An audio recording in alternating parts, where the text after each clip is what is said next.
नमस्कार. मी विजया डोळे आदिनाथ ज्योतिष चॅनल आपलं सहर्ष स्वागत करत आहे. आपण मागील भागामध्ये कुंडलीवरनं नवमास कुंडली कशी मांडायची हे आपण अभ्यासलं.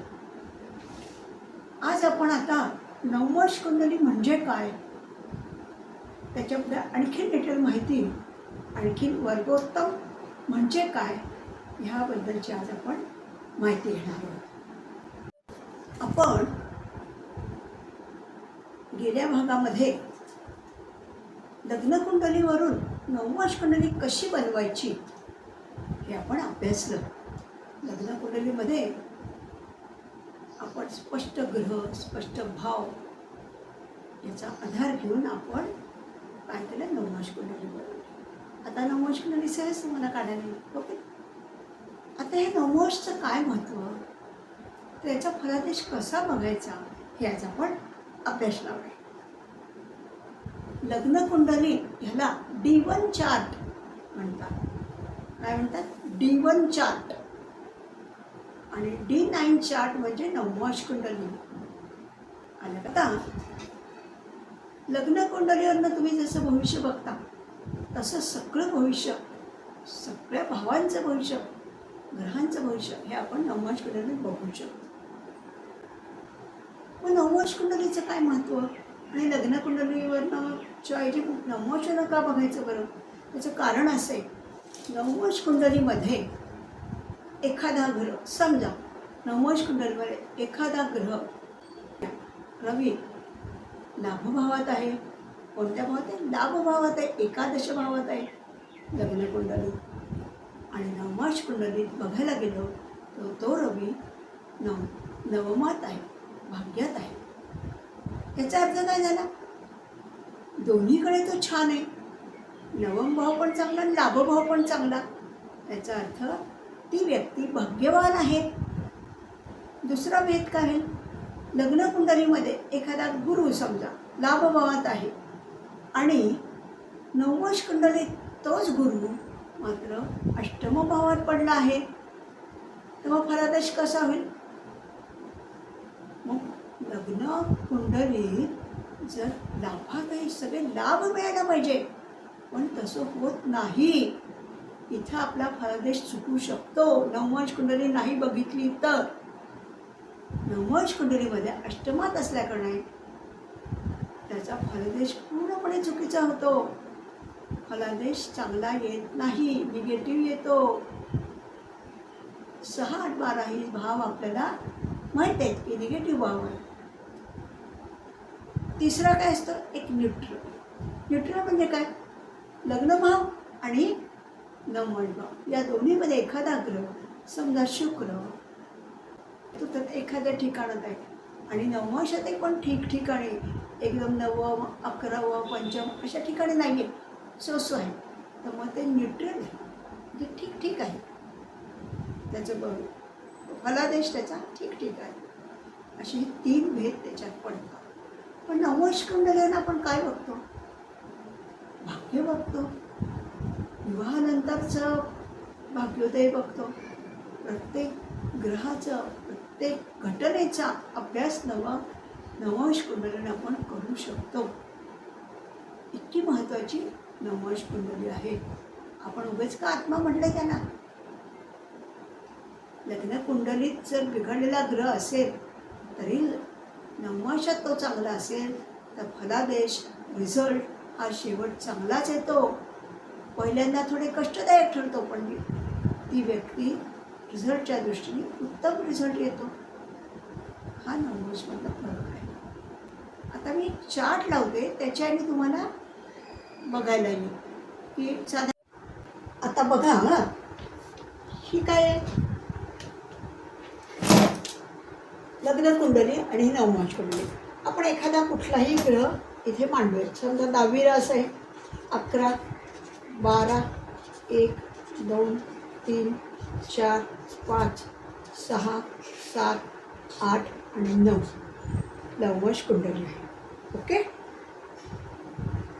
आणि आता ही लग्नकुंडली झाली. हा आता नवमास मांडूयात आपण. आता नवमासमध्ये काय येईल?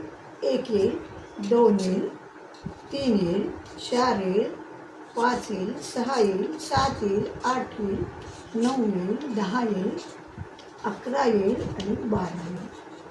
ओके, लग्नकुंडली आणि नववश कुंडली आपण रँडमली मांडून घेऊया. आता मी हे 3 जे तुम्हाला सांगितले ते समजावून सांगण्यासाठी तुम्हाला मी सांगते. पहिला आपण काय पाहिलं, दोन्ही चांगल्या ठिकाणी आहेत. हां, आता समजा हा बुध हा कुठं आहे, लग्नकुंडलीमध्ये लाभभावात आहे, एकादश भावात आहे, म्हणजे फायदा देणारा भाव. आणि नववश कुंडलीत तो कुठे आहे, तो पण आहे नवम भावात आहे, भाग्यात आहे.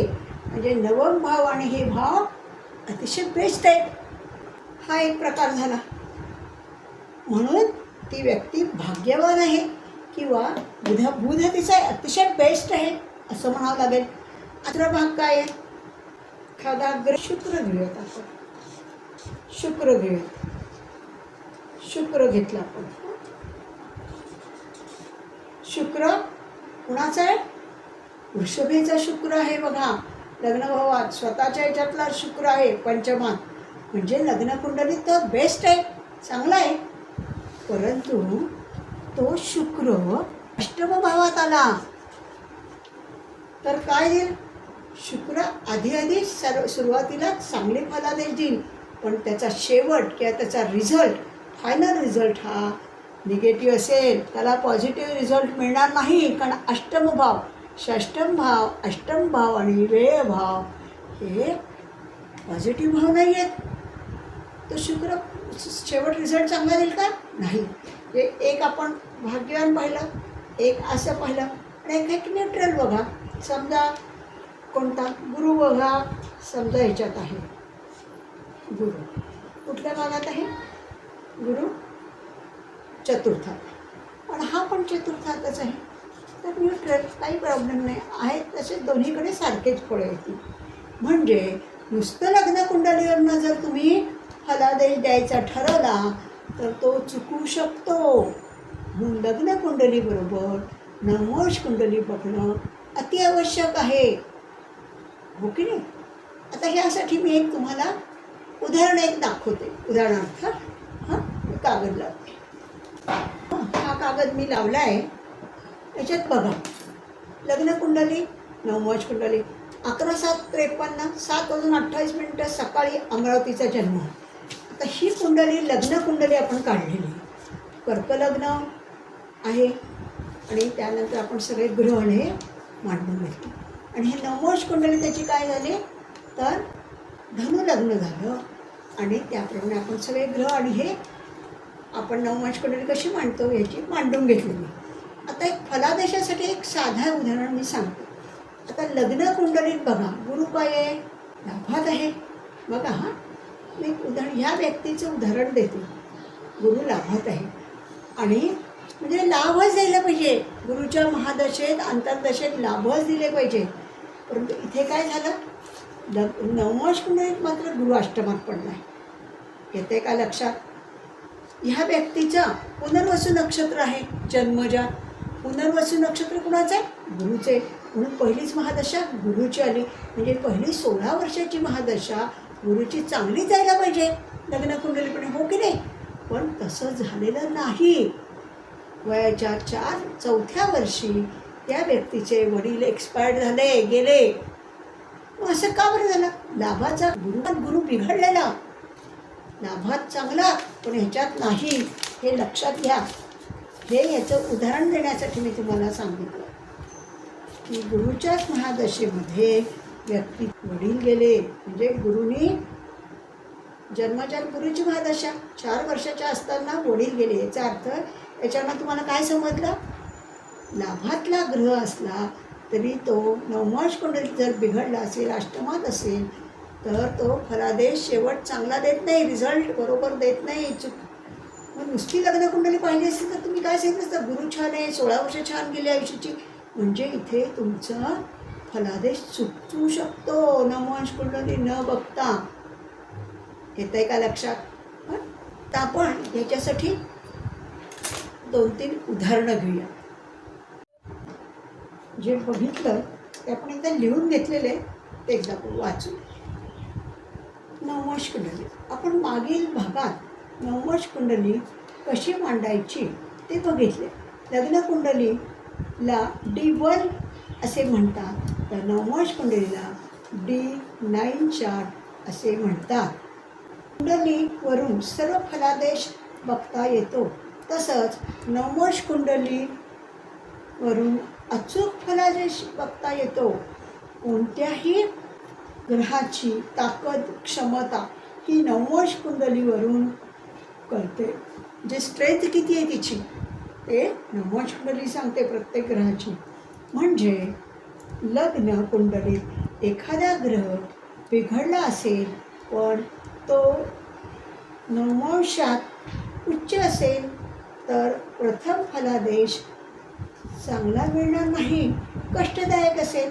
पण शेवट मात्र फलादेश काय असेल, अतिशय चांगला देईल, जबरदस्त असेल. नववशमधील ग्रहांची ताकद शक्ती चे 3 प्रकार आहेत. कशा प्रकारे ते देतात ते आपण पाहिलं आता. एक शक्तिशाली, एक कमकुवत आणि एक समान म्हणजे सारखा, न्यूट्रल आपण म्हणतो ते. हां, तर पुढच्या भागात आता एक शक्तिशाली. लग्न व नववश दोन्हीमध्ये ग्रहाची स्थिती चांगली असेल, ताकदवान असेल, तर बेस्ट स्ट्रेंथ असेल तर व्यक्ती ही भाग्यशाली असते. कुणाच्या त्या ग्रहाच्या बाबतीत कुंडलीत खराब चांगला नाही, पण एखादा ग्रह खराब चांगला नाही पण नववशामध्ये चांगला असेल तर सुरुवातीला कष्टदायक किंवा खडतर असेल, पण शेवट मात्र यशस्वी किंवा चांगला असेल. ह्या तिसरा, लग्न कुंडलीत ग्रह चांगला आहे पण नववशामध्ये ग्रहाची स्थिती बरी नाही तर काय होतं, प्रथम सर्व व्यवस्थित पण शेवट मात्र वाईट असेल. म्हणजे प्रथम छान छान आहे, सगळं बरोबर चांगलं वाटेल, पण त्याचं फलादेश शेवट मात्र चांगला असणार नाही, निगेटिव्ह असेल. चौथं, दोन्ही कुंडलीमध्ये ग्रहाची स्थिती बरोबर नाही तर दोन्ही बाजूने फलादेश चांगला नाही, म्हणजे वीक आहे.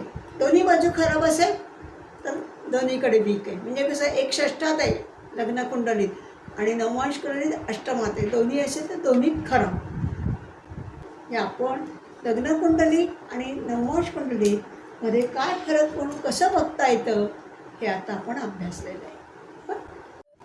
आपण लग्न कुंडली नववश कुंडली एकाच व्यक्तीच्या दोन्ही मांडून घेतल्या. आता काय वर्गोत्तम म्हणजे एक्झॅक्टली काय असतं, तर एखादा भाव म्हणजे पहिलाच भाव, एखादा म्हणण्यापेक्षा पहिला भाव. समजा एखाद्या लग्न कुंडलीत भाव आहे, 10वी रास आहे. 10वी रास म्हणजे कुठली आली, मकर रास आहे.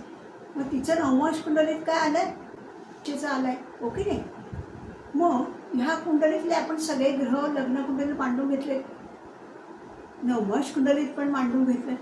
आता काय बघायचं, तर आधी पहिल्यांदा काय बघणार, प्रत्येक ग्रह कुठल्या राशीत आहे तो बघायचा. आता रवी, समजा रवी मेषेचा आहे लग्न कुंडलीत आणि इथे पण रवी मेषेचा आहे नववश कुंडलीत.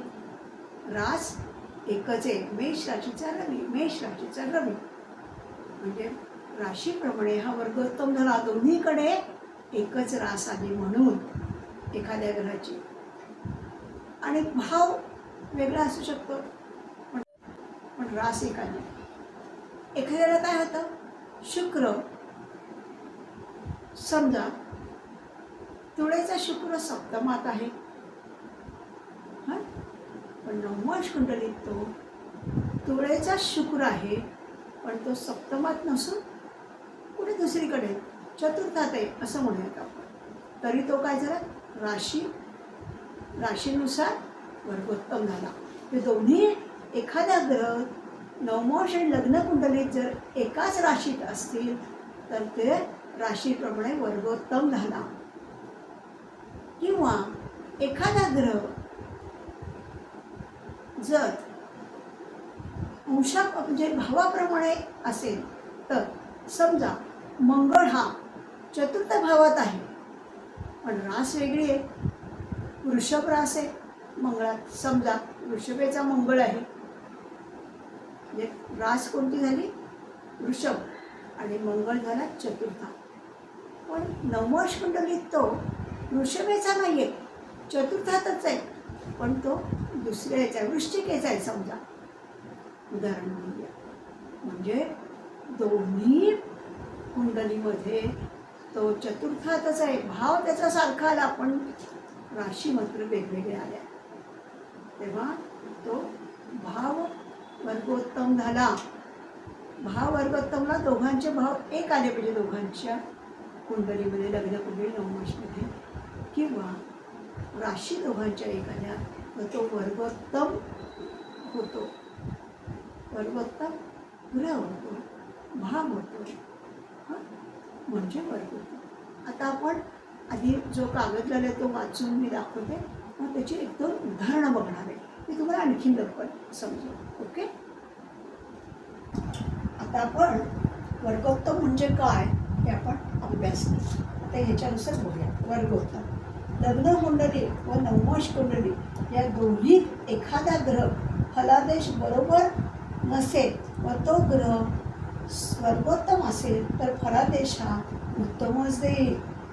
लग्न व नवमाशमध्ये एखादा ग्रह एखाद्या राशीत किंवा एखाद्या भावात असेल तर तो ग्रह वर्गोत्तम होतो. उदाहरणार्थ लग्न कुंडलीत रवी हा ग्रह तूळ ह्या राशीत आहे व नवमाशामध्ये पण रवी तूळ ह्याच राशीत आहे, तर तो राशी वर्गोत्तम झाला. तो कोणत्याही भावात असो.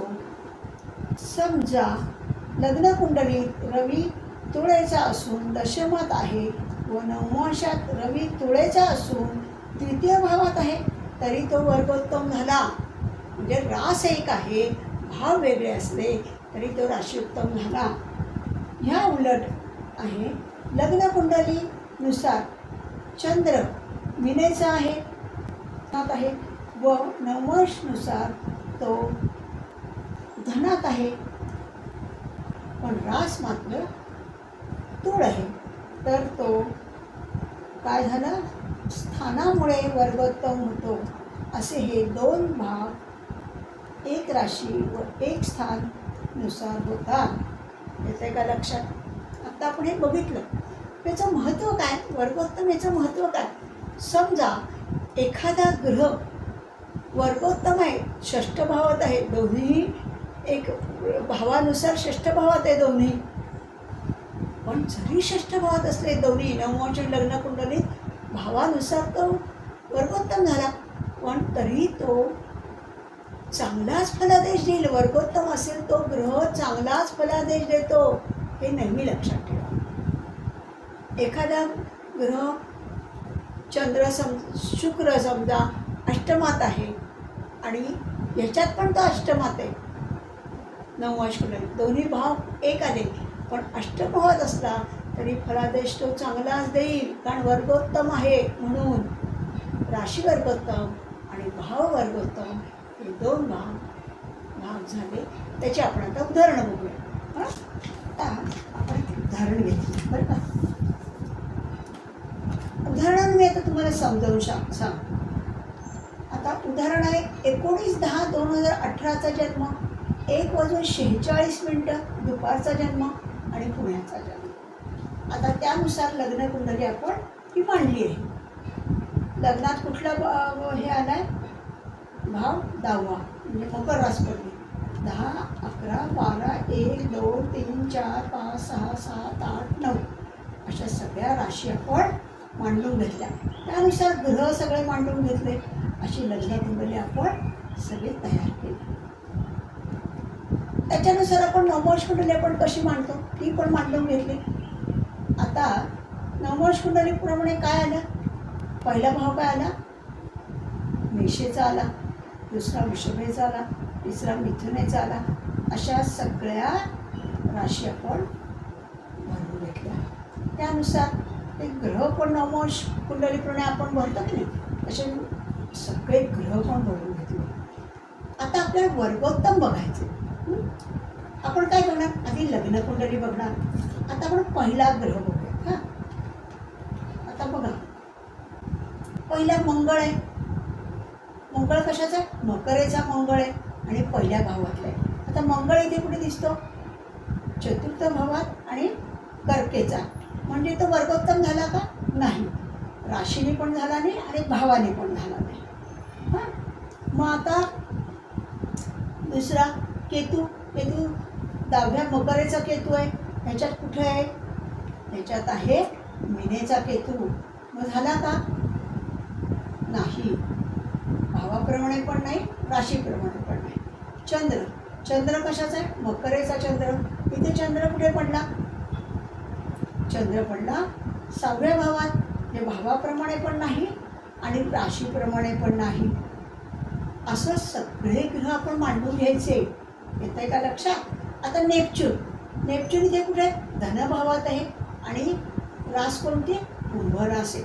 आता इथे नेपच्यून कुठे आलाय बरं, बघा बरं, 12व्या भावात आलाय आणि भाव कुठला, 12वा. इथे कुठला आपल्याला हवा आहे, दुसरा भाव हवा आहे.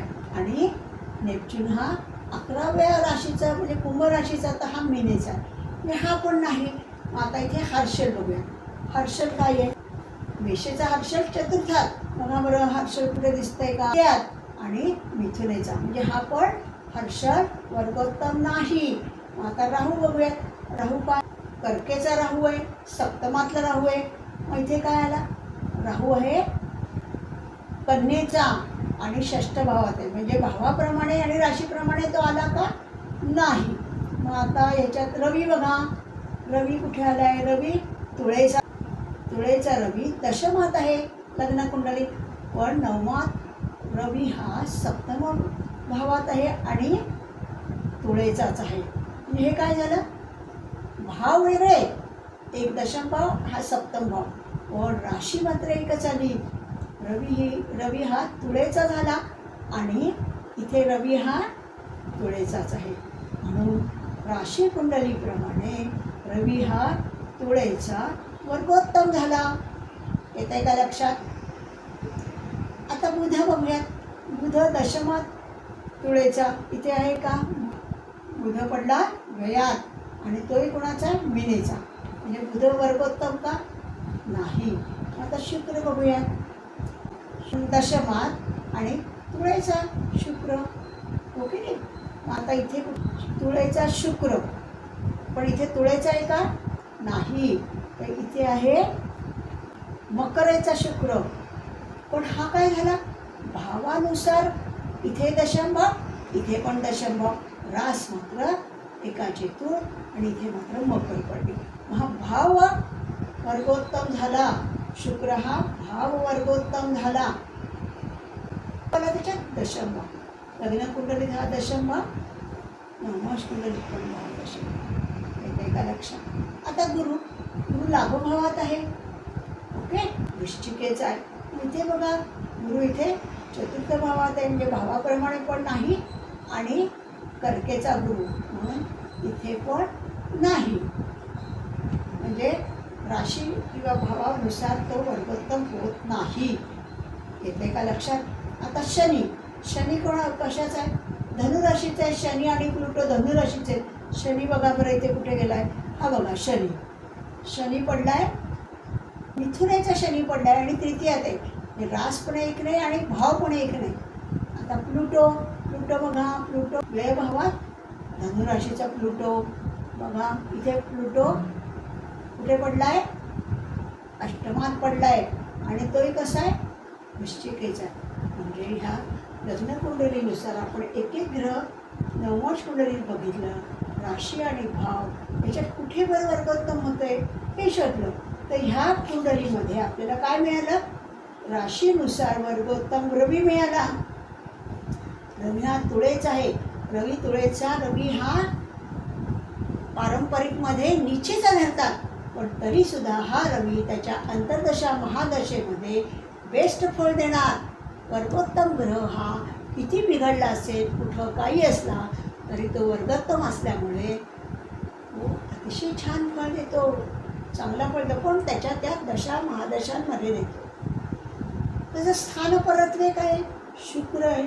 शुक्र दशम भावाचा स्थानानुसार वर्गोत्तम झाला आहे. म्हणून शुक्रसुद्धा किती दोन्ही कुंडलीत बिघडला असो किंवा चांगला असो, तो चांगलाच फलादेश देईल, पण तो कधी त्याच्या अंतर्दशा महादशेमध्ये तो देईल. आणि काही कुंडलीवरनं तुमच्या लक्षात वर्गोत्तम कसं बघायचं. आणखीन एक कुंडली दाखवते, हे तुमच्या आणखीन लक्षात येईल. आता बघा, ही लग्न कुंडली आणि नवमाश कुंडली.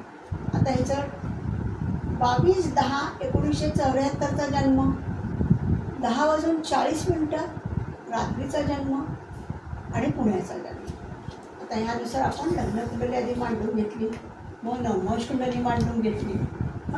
स्पष्ट ग्रह स्पष्ट भावावरनं आपण नवमाश कुंडली मांडली. आता बघा, लग्न कुठले? 3 म्हणजे मिथुन राशी, मिथुन नंतर कर्क, मग द्वितीय तृतीय सिंह, असे सगळ्या राशी आपण मांडून घेतल्या. आणि ग्रह पण स्पष्ट ग्रहावरनं स्पष्ट ग्रह पण मांडून घेतले. आणि लग्न कुंडलीच्या भाव आणि स्पष्ट ग्रह याच्यावरनं नवमाश कुंडली पण मांडून घेतली. नवमाश कुंडलीचा पहिला भाव कुठला झाला? कुंभेचा झाला. त्यानुसार सगळे हे झाले. आता लग्न कुंडली आणि याच्या आत काय? शनी, मिथुनाचा शनी इथे कुठे आहे बघा बरं. शनी प्लुटो कशाचे? वृषभेचे आणि 4थ्या भावात आहे. ते पहिल्या भावात आहे, म्हणजे भाव आणि राशी मॅच होत नाही. विचार झाला. आता प्लुटो बघा, कन्येचा प्लुटो 4th भावात. बघा प्लुटो कुठे? 4th भावात मात्र आहे बरं का. भावानुसार प्लुटो आहे. रास मात्र कन्या आणि इथे वृषभ रास आहे. आपण काय लिहून घेतलं? प्लुटो 4th भाव लग्न कुंडली आणि याच्यात पण 4th भावात आहे. म्हणजे भावानुसार प्लुटो काय झाला? प्लुटो काय झाला? वर्गोत्तम झाला. आता रवी बघूयात. रवी तुळेचा रवी पंचम भावातला इथे रवी मत आहे आणि तो कसला आहे? वृश्चिकेचा, म्हणजे तो नाही वर्गोत्तम मध्ये मोडत नाही. मग बुध तुळेचा बुध कुठे दिसतोय का? मकरचा बुध आहे, पण म्हणजे तोही वर्गोत्तम नाही, राशीने नाही आणि भावाने नाही. आता हर्षद बघू, तुळेचा हर्षद इथे कुठे दिसतोय का? मात आहे तुळेचा, पण इथे आहे वृश्चिकेचा हर्षद दशम भावात आहे, म्हणजे तो पण होत नाही वर्गोत्तम. आता मंगळ बघूयात. मंगळ तुळेचा मंगळ पंचमात आहे. बघा बरं, मंगळ शुक्र तुळेचे भाग्यात आहेत. आलं का लक्षात? म्हणजे मंगळ आणि शुक्र हे दोन्ही राशीनुसार काय झालं? वर्गोत्तम झाले. हे बघा दिसतंय का? हे बघा, मंगळ शुक्र तुळेचे राशी झाले त्याच्यानुसार. आता आपण जे हे वर्गोत्तम मंगळ शुक्र सापडलं आणि प्लुटो भावाप्रमाणे सापडला. आता नेपच्यून बघूयात. नेपच्यून बघा कुठे आहे? नेपच्यून वृश्चिकेचा नेपच्यून आहे, पण भाव दशम भाव, आणि इथे वृश्चिकेचाच नेपच्यून आहे पण षष्ठ भाव आहे. म्हणजे हा नेपच्यून पण आला बघा. येते का लक्षात? कशाने आला तो? मग म्हणजे राशीनुसार आला. आता राहू बघा. राहू कुठे गेला? राहू आहे धनुचा आणि हा आहे वृश्चिकेचा, म्हणजे नाही रास आणि दोन्ही पण नाही. आता 9 नाही 10. अष्टमात चंद्र आहे बघा लग्न कुंडलीत. तो कसा आहे? मकरेचा चंद्र आहे. चंद्र गेला व्ययात, पण रास मात्र मकरच आहे. म्हणजे बघा, अष्टम आणि व्यय दोन्ही चांगले का? भाव 6, 8, 12 मधले झाले. 8 आणि हे 12. चंद्र मकरेचा आहे पण तरी वर्गोत्तम म्हणून तो चांगला फळ देणार त्याच्या महादशा अंतर्दशेमध्ये, हे नेहमी लक्षात ठेवा. आता अष्टमाचं फळ वाईट द्यायला पाहिजे किंवा व्ययाचं वाईट द्यायला पाहिजे, पण वर्गोत्तम असल्यामुळे चंद्र हा त्याच्या ह्याच्यात चांगलाच फलादेश देईल. हे बघा चंद्र. गुरु बघा, गुरु कुठे गेला? गुरु आहे कुंभेचा. तर कुंभेचा गुरु आहे का ह्याच्यात? कुंभेचा गुरु आहे. बघा बरं, नक्की कुंभेचाच आहे ना हा? येस, कुंभेचाच गुरु आहे. आणि कुंभेचा गुरु आहे म्हणून तो काय झाला? तो काय झाला? वर्गोत्तम झाला. गुरु गुरु गुरु पण झाला, वर्गोत्तम झाला. कुंभेचा गुरु आणि कुंभेचा गुरु कुंभरास, म्हणजे हा पण वर्गोत्तम झाला. हा वर्गोत्तम, हा वर्गोत्तम, पण राशीने नव्हे, राशीने झाला तो. आता केतू बघूयात. हा केतू कशाचा आहे? व्ययभावात वृषभेचा आहे. मग इथे केतू पंचमात आणि मिथुनेचा आहे. म्हणजे आपण सगळे बदलता असं बघितले. लग्नाकुंडलीने एक एक एक एक एका आपण भाव घेऊन नवंश कुंडली ते चेक केले आणि त्याप्रमाणे ह्या कुंडलीचं काय झालं? वर्गोत्तम काय काय झालं? राशीनुसार काय झालं? मंगळ शुक्र तुळ राशीत, म्हणून हे दोघं वर्गोत्तम झाले. आणि मग चंद्र हा मकरेचा, तो वर्गोत्तम झाला. नेपच्यून वृश्चिकेचा, तो वर्गोत्तम झाला. आणि आणखीन कोण झालं? कुंभ, कुंभेचा गुरु पण वर्गोत्तम झाला. येते का लक्षात? आणि प्लुटो मात्र भावानुसार झाला. चतुर्थ भाव दोन्हीकडे प्लुटो आहे म्हणून भावानुसार, म्हणजे बघा मंगळ शुक्र चंद्र नेपच्यून गुरु आणि प्लुटो हे सगळे ग्रह वर्गोत्तम झाले. वर्गोत्तम झाल्याचा अर्थ काय? उत्तम झाल्याचा अर्थ काय? अतिशय त्यांच्या महादशा अंतर्दशामध्ये ते चांगला फलादेश देणार.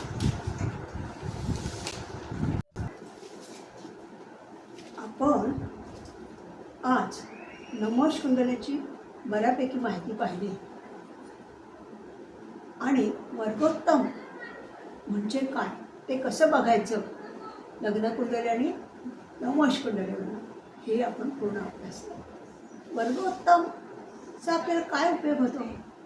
तर एखादा ग्रह कितीही वाईट असेल, अष्टम भाव षष्ठम भाव कुठेही असेल, पण तो वर्गोत्तम असेल, निश्चित असेल, काही असेल, तरी वर्गोत्तम एखादा ग्रह असेल तो त्याच्या महादशेत अंतर्दशेमध्ये त्या स्थानानुसार त्या स्थानाचा जो कार्यश आहे त्यानुसार तो फलादेश देतो. पण तो बेस्ट फलादेश देतो, सगळ्यात चांगला फलादेश देतो. वाईट असला, अष्टमात असला तरी वर्गोत्तम असल्या कारणाने तो फलादेश नेहमी चांगलाच देतो. तेव्हा आजचा हा नवंश कुंडलीतील नवंश आणि वर्गोत्तम हा भाग मी इथेच संपवतो. पुढच्या भागामध्ये आपण लवकरच भेटूया. सगळ्यांनी हा भाग पाहिला असेल, लाईक सबस्क्राईब केला असेल याची मला पूर्ण खात्री आहे. धन्यवाद.